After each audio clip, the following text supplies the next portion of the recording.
Yes, this is October the 17th, 1989, and we are on our oral project for the 89ers. And we have this next film strip now will be interviewed by Austen Warburton.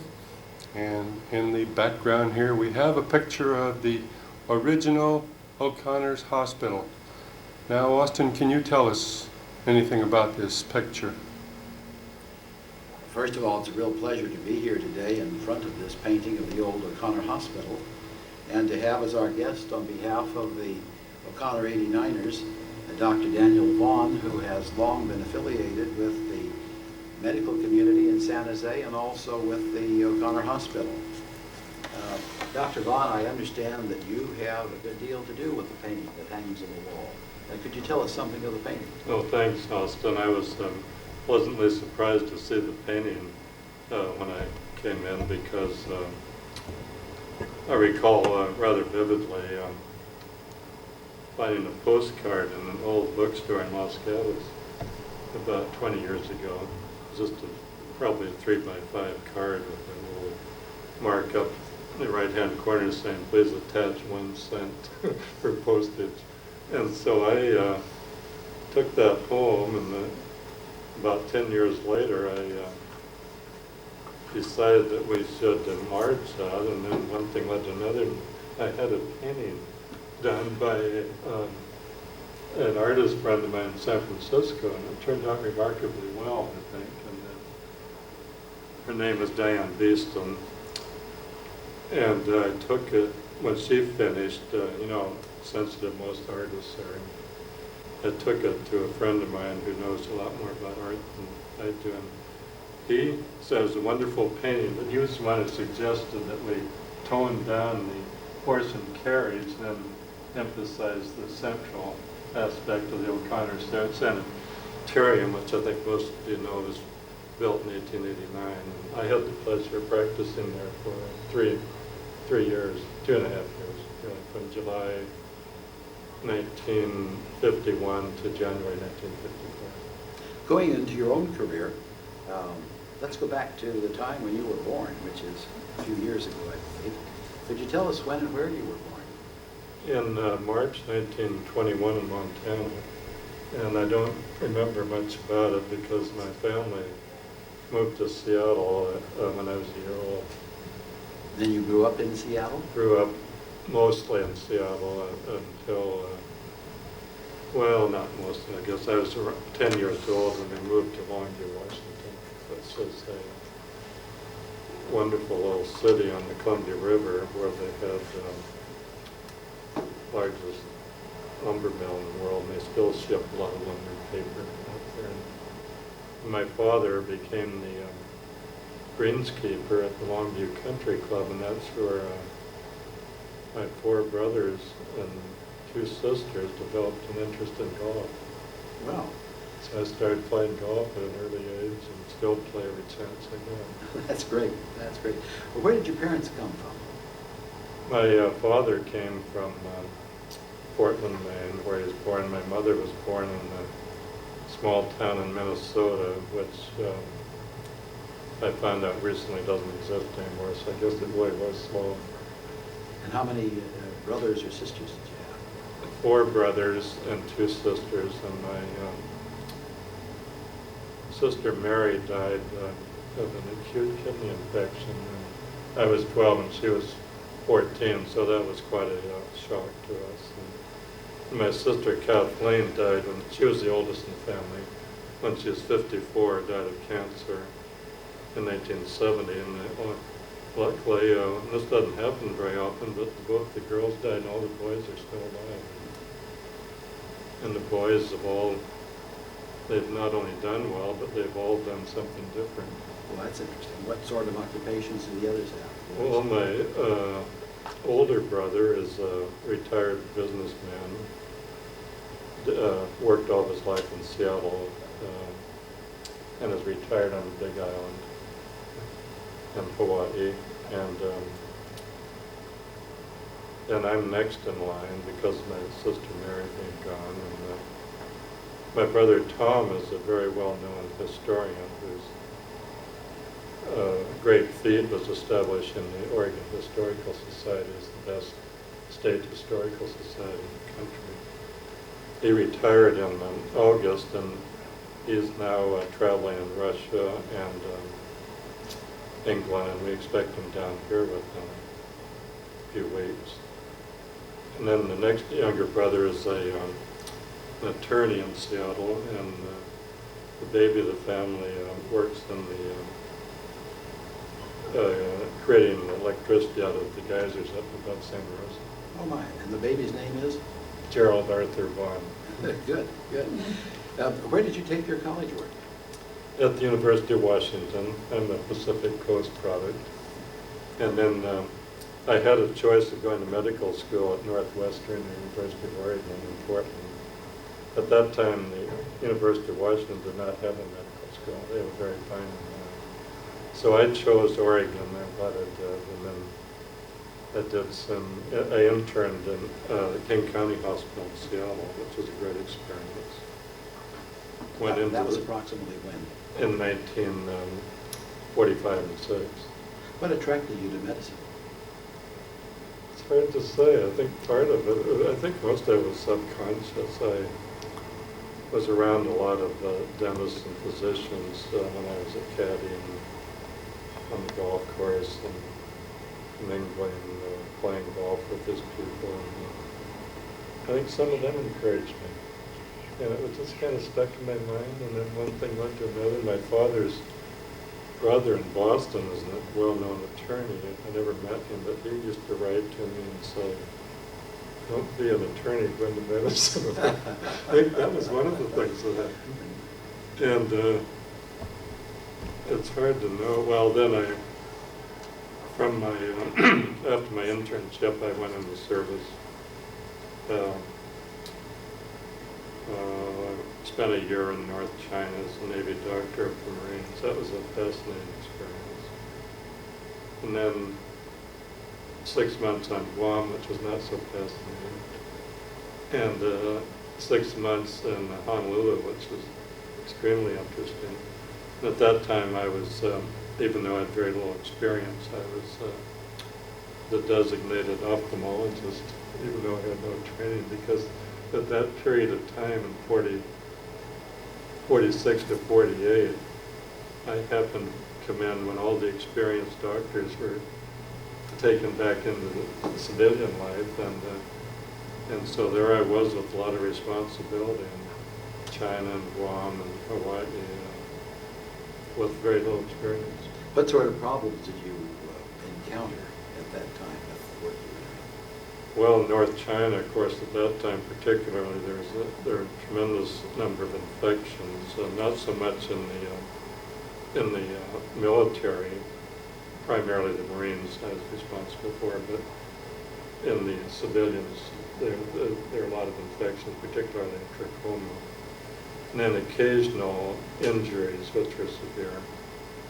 One reason I got by was that I met two Chinese ophthalmologists who were extremely well trained, equivalent to our training at Peking Union Medical School, which was a world-class medical school not far from where I was stationed, which was started by the Rockefellers. And so if I got in over my head, I could always call my good friend Marie or her husband, both of whom were outstanding ophthalmologists. And then when your period of duty with the service was completed, what did you do? I had a chance to take my training at University of California, San Francisco, and I seized the opportunity, and one thing led to another, and then I met Dr. Titus in there, who was I'd heard about in China originally as a world-famous ophthalmologist, and he invited me to come to San Jose. I didn't really know where San Jose was at the time, but I thought I'd come down and spend a year because I thought I was going to be called back to serve in the Korean War. And after a year and then another year, they didn't call me back, and the Korean War ended. And I liked San Jose so much, and also OConnor Hospital and the people I was working with, I just decided to stay. Dr. Titus was teamed up with Dr. Beard at about this. Yes, Is that right? they had been in the service together in World War II, and then they decided to practice together and work part-time at the University of California, San Francisco teaching. That's where I met them, and then came down here there were 4 of us with Dr. Cook. And When was it that you came to San Jose? when was it? Yes. In July of 1951. So we started working immediately in their favorite little hospital. And I'm now working in my 3rd O'Connor Hospital, which I think it's not a personal record because there are 7 or 8 other physicians around who have had that experience of being in the trilogy. But I don't know of anybody in any other city who has practiced in one place and had 3 separate hospitals with the same name. That is an experience. It's been a wonderful experience for me. Can you tell us something of the group with which you practiced when you first came to San Jose? Well, there are Titus and Beard, and I think most of the people know. And then there's Dr. Robert Cook, whom I met at UCSF, since he was 1 year ahead of me in the training program. And so we became, it's hard to believe now, I guess, that I was the junior. And so they used to answer the phone, Dr. Titus and Beard, Cook and Vaughn. And I guess it had a certain musical tone to it because patients don't come in and mention that. They answer at I medical clinic now, but they said, I liked the old days. They like the different names. Yeah, Titus and Beard, Cook and Vaughn. Somehow or another that seemed to stick. Then Dr. Titus went back to the university in 1961. And he's retired now. Dr. Beard's still working. Dr. Cook died last December. But it's been a wonderful, that was a wonderful relationship, and now it's a different group of players who are equally good in a different way. Where were the offices located in the 50s? When I arrived, it was at 87 North 6th, and that was an office which had been occupied by Dr. Jordan and later his son. And I mention that because I think there's some old timers in this area who would remember the Jordans. And they were excellent ophthalmologists too. And then in 1952 we moved to our present address at 220 Meridian. And one of the reasons, and this story is a little jumbled, but Dr. Titus and Beard wanted to move so they could be near this O'Connor Hospital. That's the old hospital. The old hospital, and I don't think they knew they were moving to this area on Forest Avenue. And if they'd known, our offices would be across the street on Forest Avenue. We would be on one of those $1 million an acre lots. At that time, they were, I recall very well, they were $10,000 an acre, so there's been a little bit of inflation there. There certainly has been. Tell us, Doctor, in terms of your work with O'Connor, you mentioned the address to be near the hospital. Did much of your work center on the old O'Connor Hospital and now the newer ones? Well, it's been almost a unplanned, fabulous romance with the Daughters of Charity, I guess, because Dr. Titus and Beard used to talk a lot about the hospital. Neither one was Catholic, so that had nothing to do with it. And Sister Barbara, who at that time was chief of surgery, and they were just fascinated by her, and they used to tell stories, what Sister Barbara said. They're usually very humorous, and then so we just automatically worked at O'Connor Hospital because the facilities were marvelous, the atmosphere was fantastic, and we were able to keep up to date with the great cooperation from the Daughters of Charity. And then when Dr. Titus and Beard left, and we brought in roughly seven more ophthalmologists since then, we've done 100% of our work here. It isn't a question of doing quite a bit, and some over here. It's all done here. And I've never had to encourage anybody because it has become a tradition to be part of the O'Connor family. And a lot of people pointed out there have been times when our eye staff here was equivalent in many ways to the University of California eye staff, in some ways similar, because we had the same people at both places. And UC San Francisco Department of Ophthalmology is considered, it's a world-class operation, so that should say something for the eye care of O'Connor Hospital. Well, this too has become quite a center now for treatment of problems with the eye. Yes, it has, and I think that should be recognized sometime. From the standpoint of UCSF, as I understand it, there was a Proctor Foundation that was centered there at about the same period of time, and I suppose it still exists. Yes, it Can was. you tell us something of it? It was started by Dr. Titus with a almost $1 million grant that he received from his friend Dr. Proctor of Boston. And they met when they were working with the American Indians, particularly on Tacoma in the early 30s, and it was a very fast friendship. And when Dr. Proctor died in 1937, he left his money to Mrs. Proctor, retired in Santa Fe, and then in turn she not only turned over this large corpus to Dr. Titus and to start a research foundation connected with UCSF, the way it turned out eventually, just for the study of eye infections, studying diagnosis and treatment, and it's now the world center for that particular problem. People come from every country, both the third world and the more progressive countries, and study that. As I understand it, the Proctor's interest in the Indian and their eye problems stimulated this. Am I right on that? But you're exactly right. I'm amazed that you would pick that up because there are people working there who don't even know that. So that's I'm glad that you recognize that, and Dr. Titus would be very pleased. Did you ever meet him? Oh, yes. Oh, you did. Well, I wasn't sure, but he would be pleased that you know that because he likes the truth.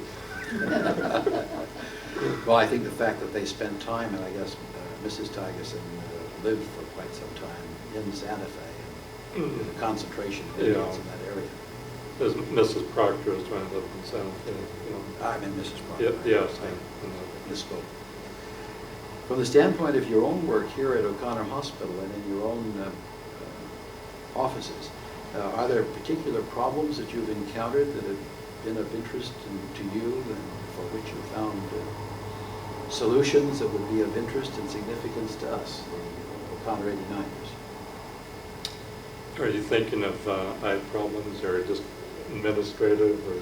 The question is, Brother, I'm starting with eye problems, since as some of us begin getting older, we begin having eye problems, and I thought you might be able to share some thoughts about your own findings and your own work. Well, I don't know if you want me to mention anything about what I've done here. But that's what we are looking for, yes, we'd like I guess to have some thoughts as to what you've accomplished, because we know it's been a great deal what you've done. One of the best memories I have concerns Austen Cromwell. Yes, we interviewed him a while back. He was a fixture here at O'Connor's, and could you tell us that? Well, I met him, immediately recognized him as possibly being the most intelligent person in the hospital. Even though he's an orderly, he just stood out like a beacon because of his great intellect. And the tragic thing then was that he's losing his eyesight. And he's going blind from a condition known as keratoconus, where the cornea, instead of being shaped like a good watch crystal, was more like an ice cream cone. And if he looked at you, he wouldn't even recognize you. Possibly because he's so intelligent, he'd pick up some other clue like your voice. So I did a corneal transplant on Austen, and that was the first corneal transplant done in Santa Clara County. also obviously the first one in this hospital. And it was kind of a miraculous thing because I was working with almost rope-like sutures compared to what they have now. And my own eyes, I didn't even wear glasses, let alone a microscope, but say all I use today. And it's been a miracle that he came out of 20/20 visual acuity in each eye. And so obviously that enhanced our friendship. And that was one of the things that happened in the 50s. And when I suppose probably the most important thing that happened was concerned Ralph Heinz. I don't know if you know that name's the inventor from Los Gatos, who has 4 inventions in the Smithsonian, and he had been a patient of mine for some time. And in the early 60s, I had recruited Dr. O'Connor O'Malley. He's actually from Ireland, but I met him down at UCLA when he was training. And he obviously had a lot of imagination and a wonderful mind, too. And I thought if I could get Connor O'Malley and Ralph Heinz together, something would happen. And the thing that happened in 1972 was that they created an instrument, which an extremely delicate and highly workable instrument that for the treatment of retinal and vitreous diseases. And it was just incredible that this thing would happen, right? And the first operation was done in 1973 at O'Connor Hospital, and the man who was blind next week could see almost 20/20. And because of these 2 men, and even though Ralph Heinz had 200 inventions to his credit, he said this was the most important thing he ever did in his life. Ralph was a great person. He had his lab, as you know, by his home. Well, you had the pleasure of meeting him. Oh, he was a friend of mine. Is yes. that right? Great, I didn't know that. Great person. Well, I'm glad to hear that. That's He's the one that introduced me to speeding on the highway in his Rolls Royce. Yeah. Yeah, Ralph and I became great friends, so I'm really pleased to learn that you were friends too, and you probably know Sophie. Oh, yes. The inventions that you're referring to, have there been some other inventions of that nature that you've come upon through your years that have been significant? Well, nothing to equal that. That was so startling that was just almost beyond comprehension, and probably never to be repeated, because this, you probably recall, or maybe you don't, but it was a newspaper item a few years ago when some eye doctors from Johns Hopkins went to Russia to treat some of the high-ranking dignitaries in Moscow where it was an urgent, serious eye problem. At least one of them had. We could never find out who the people were. It didn't really matter because they wouldn't let that information out. The main point of the story is that these people all made numerous phone calls to Dr. O'Malley to make sure that they knew how to use his instrument in Russia. And I think that would have been a great story at the time, but nobody picked up on it. But at least we can tell the story now. Good. Good. And that goes back to Ralph Heinz, your friend. Mm-hmm. From the standpoint of other efforts on your part and those who have been associated with you, what seems to be the dominant problem that people as they age have with reference to the eyes? Well, Cataracts, I would say there are 3 major problems. Macular degeneration, which is a deterioration of the center part of the retina that makes it difficult to read and drive, and pretty much eliminates the central vision, but doesn't cause blindness. And the treatment for that is not very good. And then the cataract, which is becoming more and more common with the aging with people living longer. Fortunately, in cataract, the treatment has improved dramatically.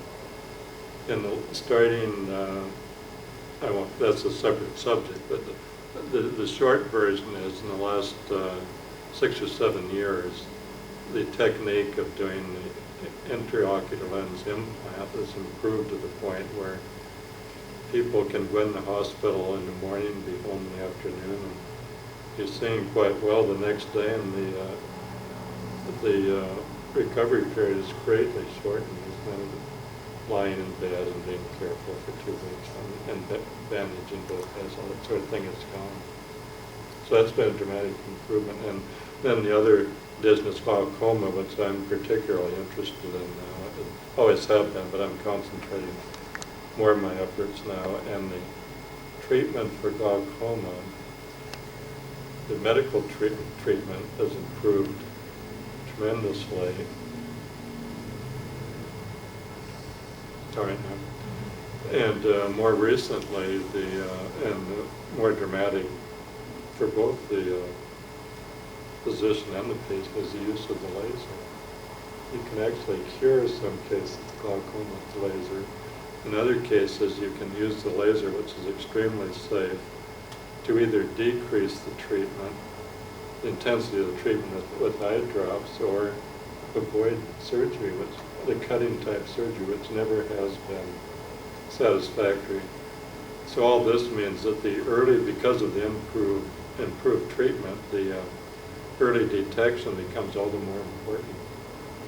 And to my knowledge, and I know quite a bit about what's going on around the country, there is no hospital that has a program for detection of glaucoma. We started one at OConnor this week. Well, that's great. Congratulations. Thank you. To the hospital, too. So actually, we're having improvements with the mechanics, the tools, the techniques, and the facility here at the hospital has moved right along with it. Yes, and in macular degeneration and cataract, the patient knows there's a problem. They can't see very well. But in glaucoma, it's an insidious thing because there's no pain for the most part, and no effect on the vision until you get down to the gun barrel, tunnel vision stage. So that makes it extremely important to detect it early. And because the other side is that glaucoma is the most common preventable cause of blindness in the United States. With reference to the hospital, Doctor, you've been on the staff here for a good many years, and I think you've been instrumental in some of the new programs, and setting up some of the new programs. Could you tell us something about those? Well, I'd like to mention a few of those, and then do we have time to get to managed medicine sometime? Of course. That's a fairly short story. I happened to catch that out of my peripheral vision. So luckily, you passed that test, I see. Yeah, luckily I have good central, that's a gift of God, really, good central and peripheral vision. Well, we've had lots of things going on at OConnor Hospital since 1951, and as far as the eye program is concerned, and better not let me lose, because this is the first time since 1951 I've had time to talk about it. Probably the more dramatic things, I guess we could get into later as far as surgery. Shall we mention something about surgery? Oh, yes, of course. There's a story, a good story that hasn't been told, and I hope we can get to that. There's somebody who came to one of our foundation meetings a few months ago, I think it was in June, who said that he was a specialist in providing movies, specialty movies, and I think one of the best subjects would be the corneal transplant story at OConnor Hospital. And I think I did mention about Austen Cromwell. And then in the middle 60s, I recruited a doctor, Roderick Biswell, who trained at UCSF. That's part of our strong connection there. And at the time, he was the first one to do successful corneal transplants in American Indians. He had worked on there with the encouragement of Dr. Titus. And so he was pretty well trained in corneal transplant when he arrived here. And so I turned the corneal transplant work over to him. And so there we have almost 24 or 5 years of experience there. And it's safe to say that Dr. Biswell's one of the top 5, at least, corneal transplant surgeons in the country, which in this case means the world.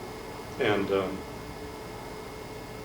he has done more, and also, along with that, he's such a good surgeon, has all the modern instruments and microscopes, etc., and personnel which have been provided by OConnor Hospital.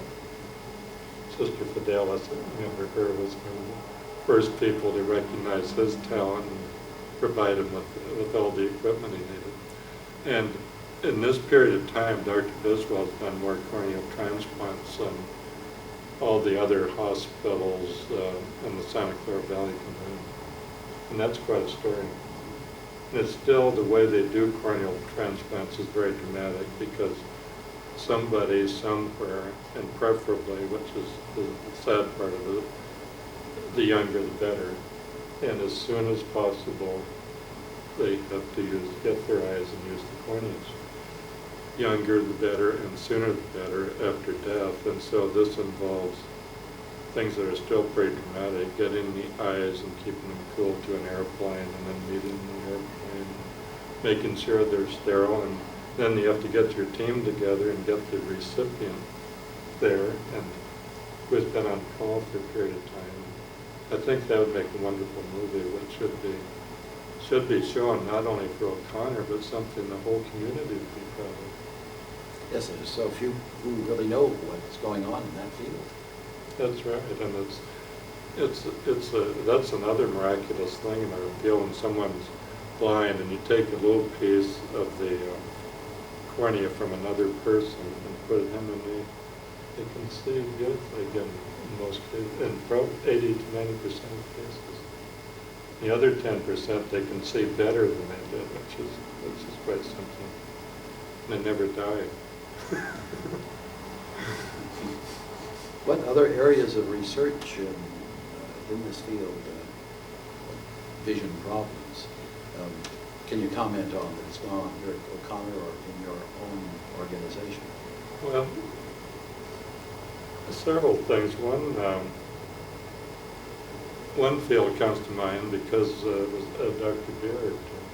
This involves people again, involves a hospital.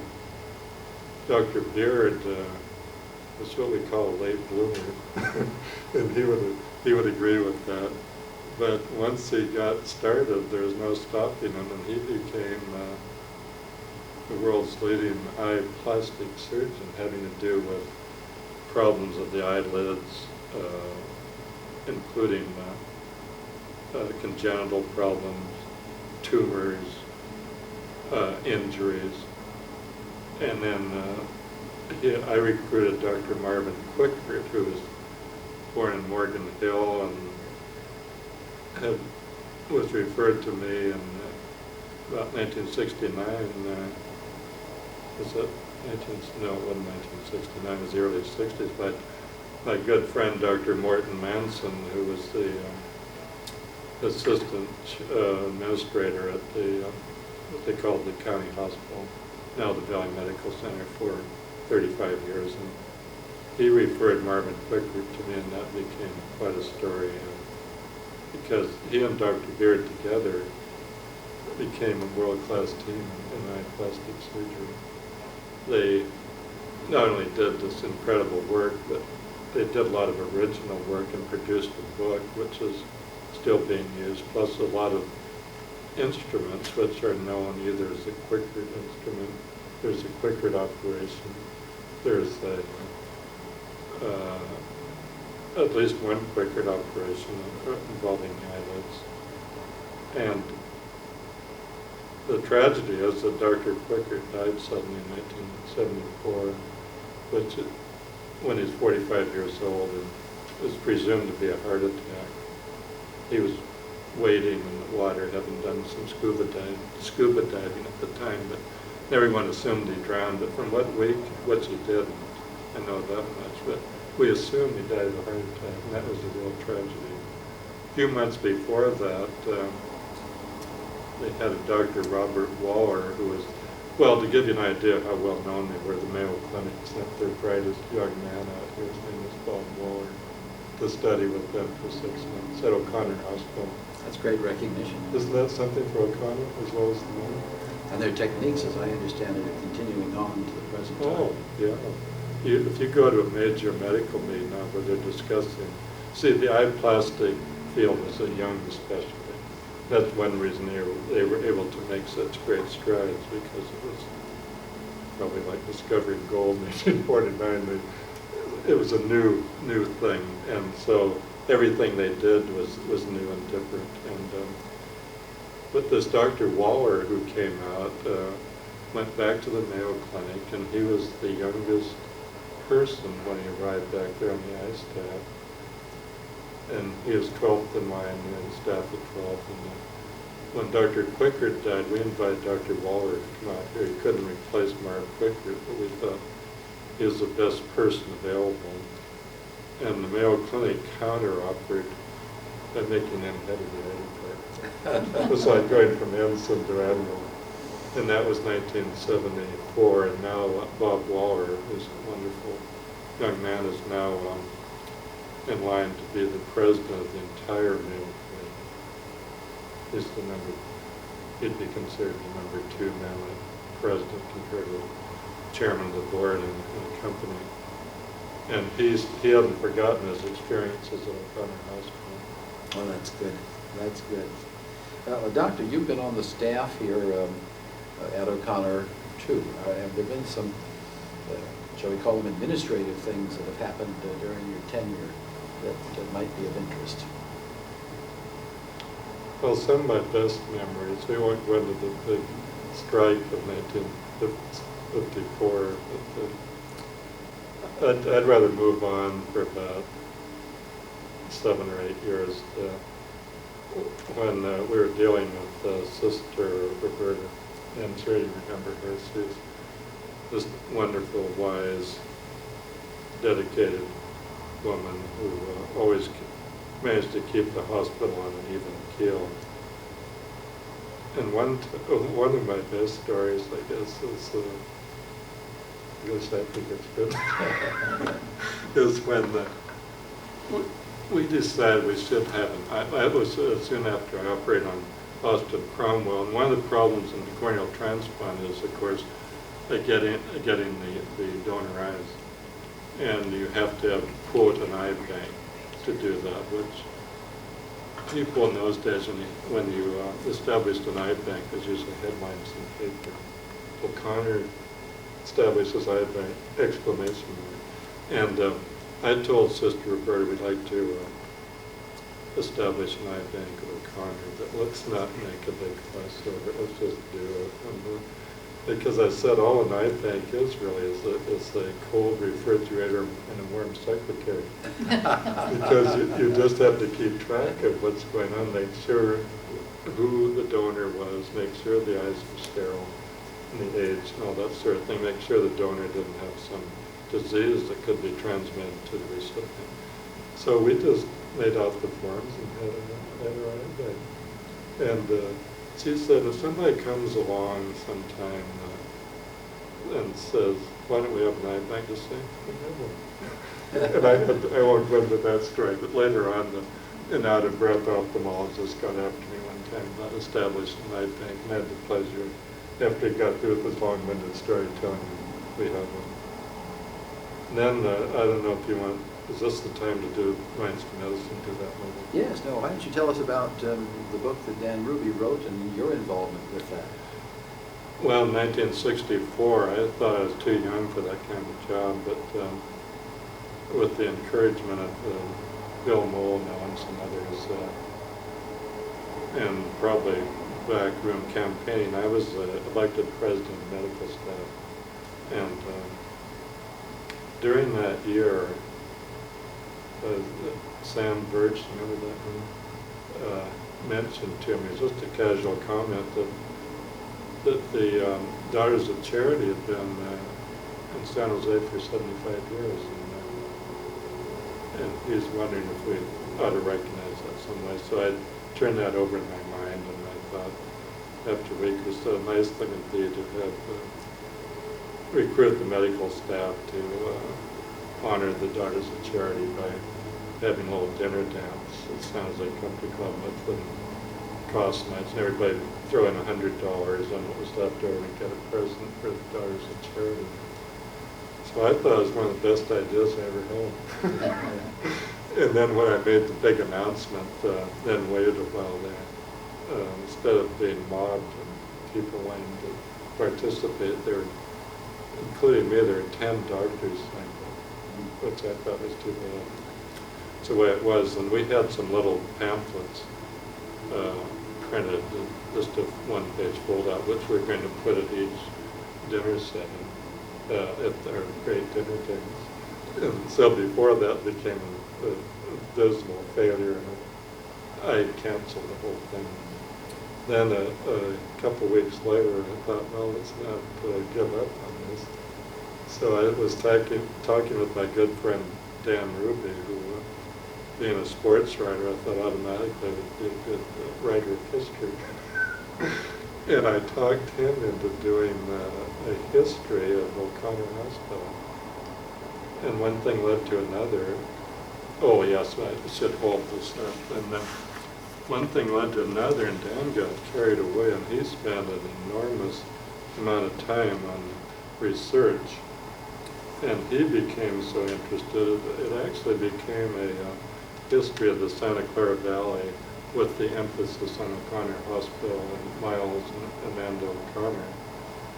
And I was talking, Dan's wife Jerry has worked in our office 35 years, I'm happy to say. And at that time it was, 25 from that, which would be, she had been there 10 years. And I said to Jerry one day, we ought to have a name for this book. I said, we're going to have a contest with a $25 prize. And she said, how about Minds to Medicine? Because she had known the story. I said, that's great, M2M. And that's how we got this name. So I think it's a wonderful name. Did you get the $25 prize? I'm still, she keeps asking me, where's my prize? But still, someday with interest. But I think this book should be reprinted and brought up to date and widely distributed, along with the lithographs of this painting. There are a lot of these around, and they just haven't been passed out. That was a real contribution to the history of the organization. To Oh, have I this think that, book put out and to collect that type of Now, I material. remember when, I'm sure you were responsible for the Dan Ruby Day in 1965, I believe it was on a Sunday, and that was a wonderful thing for Dan, but I think there should be a little ongoing recognition, because this is a remarkable achievement. I don't know any other hospital anywhere that has this kind of a record. And for some reason, they've been hiding it. I don't know whether it's humility. I doubt it's humility. I think it's maybe a lack of PR. Don't you think it's pretty nice? I think it's excellent. I think it's excellent. Tells a real story, doesn't it? It certainly does. Of course, my grandfather's picture in there is in there. Austen. He was Austen. Old Dr. Warburton, Yeah. H.H. Warburton. Yeah, I saw the, I remember the picture of his offices in here. Right, right. The staff over which you presided has done a lot of other things. You've also belonged to a number of other organizations, Doctor, in this field. You've been involved with the society up in San Francisco, the foundation up there, but haven't you also been involved in some that have long names that relate to various fields of I? Could you tell us something about them, like the Pacific Coast Society? Well, the Pacific Coast Society is a fine organization. It just started in 1906, and I joined a few years later. And you've been the president of it, too. Yes. I had to be careful about joining organizations, because I've never campaigned for anything, but I often wind up being president. Maybe because I don't campaign. They recognize talent. And I remember there was a sister, Ann Robb, I think her name was. Here. She was only here a short time, but she is a very talented administrator who was here around in the early 70s, for only a couple of years. she heard I was president of some organization, and instead of saying nice going, isn't that great, she said, that means you have to go early and stay for the whole meeting. She had a point. She had a point. Yeah, you can't sneak out early when you're president. From the standpoint of these activities that you've been involved in, could you give us some idea of your work week? Are you one of these that can go in at 10 and leave at noon and go back at 1 and leave at 3 for a game of golf? Or what is your work week like? Do you want to talk about the 1960s and 1980s? Maybe we can do it comparatively. Well, let's see, I guess maybe we should talk about, I should have brought that book, General Ophthalmology. That kind of, maybe we can show that another time. That involves, I'm not answering your question, but maybe I better not go into general ophthalmology because that's a separate subject. But a work week, say in the middle 70s, say would be, as I told my oldest daughter, who's a nurse, she wanted to know how many hours a week I worked. And I said, well, it depends on how you count them. Or how you define work. Right, I guess it's hard for me. I never did count the hours. I guess that was the secret to whatever happened. And it didn't seem to matter what day it was either. I'd work hard and I'd do a lot of different things, and I had the real tremendous advantage of having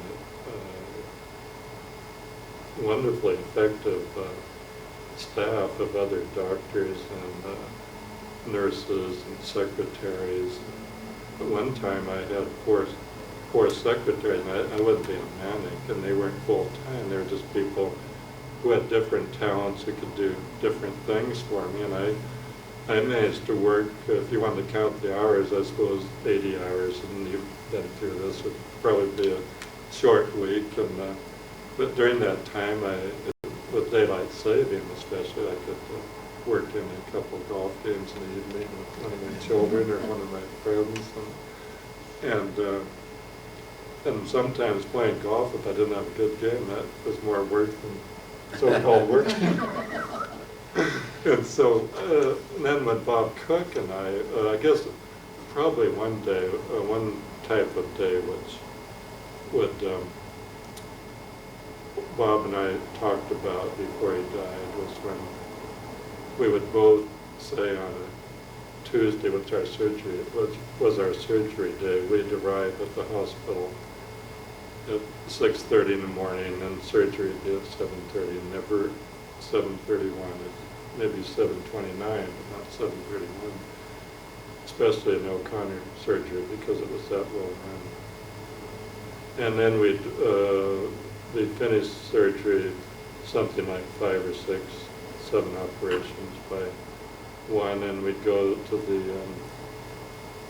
the office and work till 6 or so, and then get a little bite to eat, and then very often we'd come back to the hospital and do a 3-hour retinal detachment operation. That was before Conor O'Malley came. And so we weren't counting the hours, but we sure were working well. Mm-hmm. And I think every 10 years you probably slow down a little bit. I've told patients, even though I feel fine, and luckily my senses, I can hear well and see well, and hands are good still. I probably work half as hard as I could think.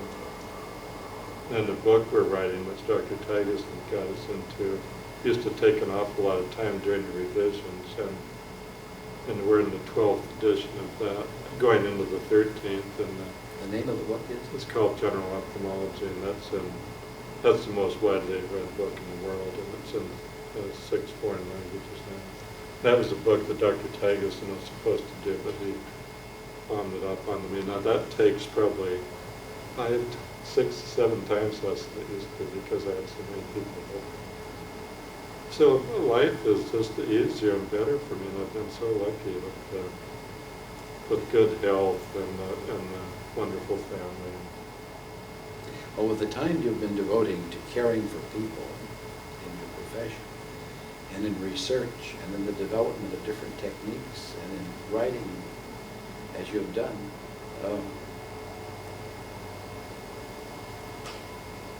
I wonder now about your family. That sort of has limited family life for a period of time, hasn't it?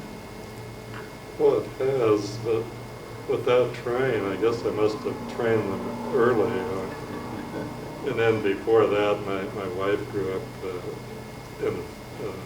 her father's a naval officer, and her most formative years were in World War II, and their typical move was to go from Miami to Seattle, which changing schools, and then 6 months later they'd go from Seattle to Boston, and it was a tremendous amount of traveling, changing schools and apartments again.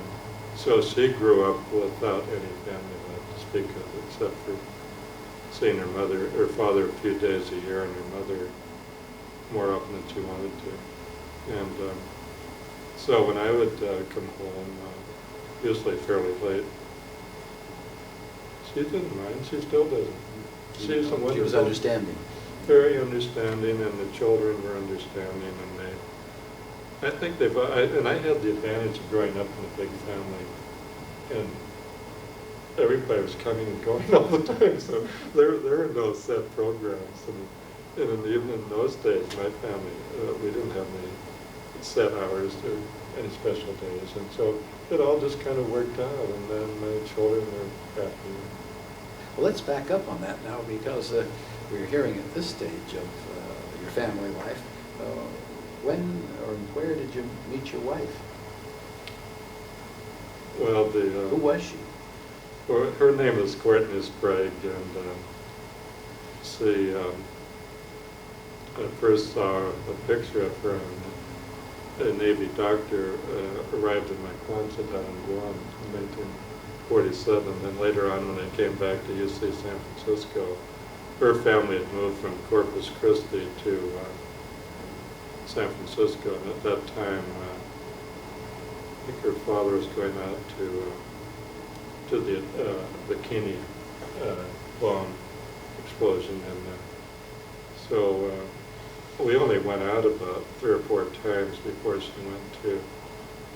they moved down to Naval Air Station at Coronado.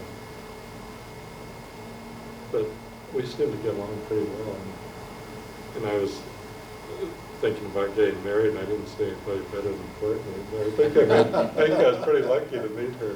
She has a good sense of humor. I should say you were. Yeah, you were both very lucky. Yeah, she has a good sense of humor, and that's kept us going. And when was it that you married, and where? In December 1949 at the Naval Air Station in Coronado. And then you've had how many children? We had 8 children, and they've been healthy, and they're, as I say, they're reasonably happy. There's trouble buying a house. Everybody has that trouble. One is a nurse. Have others gone into the our field of oldest medicine? child, Laurie, is a nurse, and I'm proud to say a very good one. She's also a mother of 3, and she's the only one who is in medicine. I think probably one of the things that happened was my children didn't like the way I was working, and they weren't particularly attracted to medicine, but one did go into law, and a couple in sales, and we had one daughter who was a poet, Cecilia, who was killed in an auto accident. She was in, just a couple months before that, she had been accepted at Santa Clara University as a student. She was 18 then, and that's a separate story too. But Cecilia has been an inspiration to all of our other children, and a kind of a wonderful, say almost a spiritual one. That's wonderful. That's wonderful. And in terms of recreational activities, you mentioned your golf. Are there other things that you do beside golf? Oh, I do a little casual writing and photography and executive gardening, which means I garden when I feel like it. That's the way to do it. Yeah, and I enjoy it. I like the flowers and the green grass and the fact that you can grow almost anything in the Santa Clara Valley.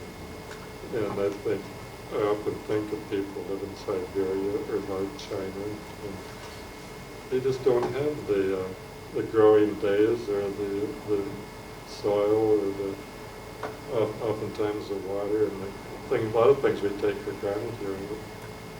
98% of the world just doesn't care of this. Now, speaking of our family, I guess I'm lucky with Courtney because all the traveling she did, she doesn't want to go anyplace. She wants to stay right here. And work in the garden with you. Yeah. That's good. No, she likes to watch me work in the garden. Well, that may be better from her point of view. From the standpoint of your professional career, Doctor, again, and thinking back over it, you mentioned a number of important things.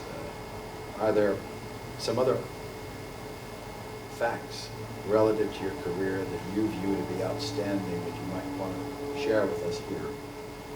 What, for example, do you think is the most, among the most significant achievements that you've been able to have in your career as a doctor in your field? Oh, probably if I thought something really outstanding, I wouldn't tell you. But maybe a lot of things that in my life were fateful. They happened because of circumstances I had no control over. I was accepted for medical school 3 weeks before Pearl Harbor. If it had been at Pearl Harbor, it occurred, say, 3 or 4 months before, I might not even be there. And then what I mentioned about the Korean War, it had a lot to do with me coming here because I thought I'd have a nice 1-year vacation in the San Jose and then go up to the Korean War. And the group of Marines who were slaughtered there in the Chongjin Reservoir, those were my guys that I spent 6 months with on Guam, and I could just as well have been there, either shot or frozen. So I've done some things in medicine. Probably the book is the most important, but I think maybe the hardest thing is the story you can't really tell is keeping our group together, the eye medical clinic. Because when I recruited somebody, I tried to find somebody who was not only younger than I, but smarter. Sometimes that wasn't too hard, but at least I found someone I thought was very talented who someday would do something worthwhile. And when you recruit people like that who are sometimes borderline geniuses, you're not getting somebody. I wanted to work with me, not for me. And sometimes that leads, you can't really control the situation when they're going to do things on their own, and which I wanted them to do, but it's hard sometimes to keep the harmony, everything in balance in a democratic organization without a chairman of the board and a structured program. That's probably the greatest achievement, not only for me in our office, but for OConnor Hospital and the community. And the part I mentioned about these highly talented doctors working at OConnor was a happenstance. When they came into our office, in our clinic, I didn't say you have to work at OConnor. If I did, they probably wouldn't be here. They just automatically came here as part of the tradition of our office. And I think that's a great accomplishment. It wasn't anything I tried to do, it just happened. So I don't know how you measure accomplishments, especially the things that happened to me, because some of the things I tried the hardest to do, I think a good example right now, never happened.